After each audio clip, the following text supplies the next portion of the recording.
Today's math lesson is lesson 12. It's interpreting the quotient as the number of groups or the number of objects in each group using units of 2.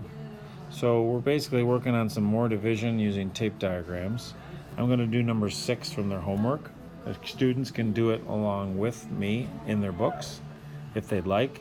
It says that Sarah and Esther equally share the cost of a present. The present costs $18. How much does Sarah pay? So if I'm drawing a tape diagram to illustrate this problem, the whole piece of tape is $18. That's the whole present. 2 people are sharing it, Sarah and Esther. So here's Sarah and here's Esther. They're equally sharing it. So we're trying to figure out the question mark, or the unknown will be, what is Sarah going to pay? So since there's 2 people, this is a division problem, 18 divided by 2. So 18 divided by 2 is 9.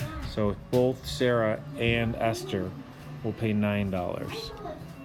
So that's how we're illustrating tape diagrams, and that's how we're solving division problems with units of 2.